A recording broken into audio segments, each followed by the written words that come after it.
जय श्री कृष्ण। आपका मेरे चैनल में स्वागत है। आज हम बात करेंगे भगवान विष्णु का कूर्म अवतार के बारे में।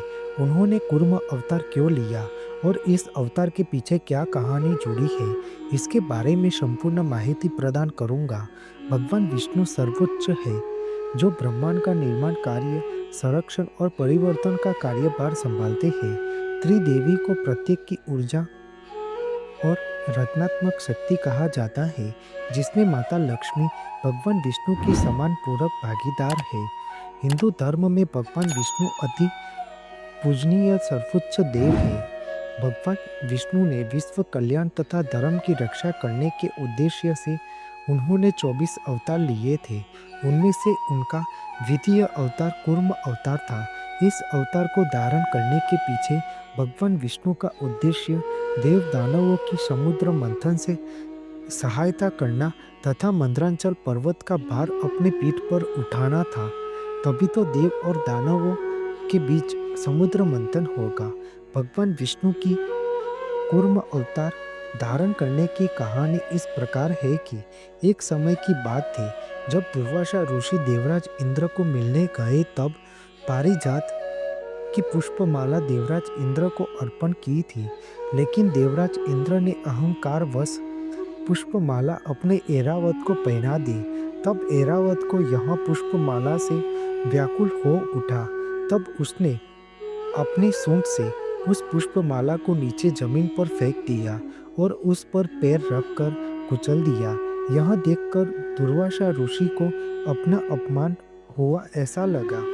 तब इसी से क्रोधायमान होकर ऋषि दुर्वासा ने देवताओं को शक्तिहीन होने का श्राप दे दिया। इसके पश्चात देवताओं की शक्ति दानवों के समक्ष कम हो गई थी, जिस कारण दानवों ने के राजा बलि राजा ने देवराज इंद्र को पराजित कर दिया था। तब तीनों लोकों पर दानवों ने अपना आधिपत्य जमा लिया था। चारों ओर हाहाकार अधर्म बढ़ने लगा। यह देखकर देवता अत्यधिक चिंतित हो गए, इधर उधर भटकते रहते। तब वह सहायता के लिए भगवान विष्णु के पास गए। तब भगवान विष्णु ने एक उपाय बताया कि आप समुद्र मंथन कीजिए, क्योंकि प्रलय से पहले पृथ्वी कुछ समय पहले ही सतयुग का पुनः उदय हुआ था। इसलिए बहुत से अनमोल रत्न समुद्र की गहराइयों में छुपे हुए थे, जो बाहर निकालना अति आवश्यकता था। इसलिए समुद्र मंथन का कार्य न ही देवता या दानव नहीं अकेले कर सकते थे। इसलिए भगवान विष्णु ने इस कार्य के लिए दानवों के साथ मिलकर समुद्र मंथन करने तथा उसमें से बहुमूल्य रत्न पाने को कहा। साथ ही भगवान विष्णु ने देवताओं को बताया कि इसमें से अमृत भी निकलेगा, जिसका अमृत पान करके देवता अमर हो जाएंगे। अमृत को पीने से देवताओं की शक्ति दानवों से अत्यधिक बढ़ जाएगी तथा उन्हें अपना राज सिंहासन पुनः प्राप्त होगा।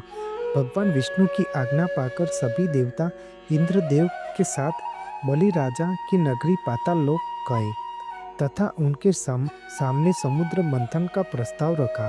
वैसे तो दैत्य गुरु शंकराचार्य को देवताओं पर रत्ती भर भी विश्वास नहीं था, लेकिन उन्होंने उनका यह प्रस्ताव पसंद आया तथा इस कार्य के लिए उन्होंने अपनी सहमति दे दी। इसके पश्चात देवता और दानव क्षीर सागर में समुद्र मंथन के लिए पहुंचे। समुद्र का मंथन करने के लिए विशाल मंदराचल पर्वत की आवश्यकता थी। इसके लिए भगवान विष्णु ने अपने सुदर्शन चक्र की सहायता से मंदराचल पर्वत को काटकर समुद्र में रख दिया। इस पर्वत की सहायता से देवताओं और दानव समुद्र का मंथन का कार्य कर सकते थे। अब उन्हें इस पर्वत को घुमाने के लिए एक मजबूत रस्सी की आवश्यकता थी। इसके लिए भगवान विष्णु ने अपना वासुकी नाग रस्सी के बदले दे दिया। इस वासुकी नाग को मंदरा पर्वत पर लपेटा गया।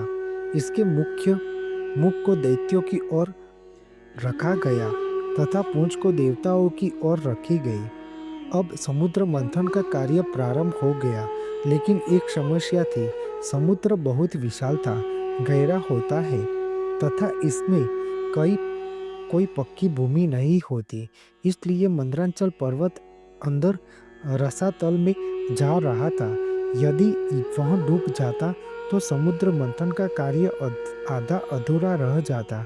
इसलिए भगवान विष्णु स्वयं देवताओं की सहायता करने के लिए उन्होंने कछुआ का अवतार धारण किया। तब मंदरांचल पर्वत का भार अपनी पीठ पर उठाया। क्योंकि कछुए की पीठ मजबूत होती है, इसलिए मंदरांचल पर्वत उस पर टिक गया। अब देवताओं और दानवों के कई दिनों तक समुद्र मंथन का कार्य किया। इसके पश्चात समुद्र मंथन से एक एक करके 14 रत्न प्राप्त हुए, जिनमें हलाहल विष, कामधेनु गाय, माता लक्ष्मी, ऐरावत हाथी, उच्च स्वय घोड़ा, कौस्तुभ मणि, कल्पवृक्ष, रंभा अप्सरा, वारुणी देवी, चंद्रमा, पारिजात, 5 जन्य, धन्वंतरी तथा अमृत प्राप्त हुआ। जब हलाल विष उत्पन्न हुआ तो उससे कोई पीने को इच्छुक नहीं थे। तब देवों के देव महादेव ने सृष्टि की रक्षा करने इस विष का पान किया था। भगवान शिव ने उस विष का पान के कारण उनके गले का भाग काला पड़ गया था। जैसे ही अमृत प्राप्त हुआ, वैसे ही देवताओं और दानवों के बीच अमृत प्राप्त करने के लिए भगवान भयानक युद्ध छिड़ गया। तब भगवान विष्णु ने अपना अंशावतार मोहिनी स्वरूप लेकर उस युद्ध को समाप्त किया तथा सृष्टि का उद्धार किया। भगवान विष्णु के कूर्म अवतार लेने के पीछे उनका माता लक्ष्मी को प्राप्त करना मुख्य उद्देश्य था। इसके अलावा महाप्रलय के पश्चात जो बहुमूल्य रत्न तथा औषधियाँ समुद्र की गहराइयों में चली गई थी, उन्हें प्राप्त करना आवश्यक था, क्योंकि उसी के द्वारा सृष्टि का कल्याण संभव था। इसके अलावा किसी प्रकार बुराई का उपयोग अच्छाई के लिए कार्य के लिए किया जा सकता है। यह दिखाना भी इस कूर्म अवतार लेने के पीछे की विशेषता थी। इसलिए भगवान विष्णु ने कूर्म अवतार लिया। इसके पीछे की कहानी अद्भुत थी।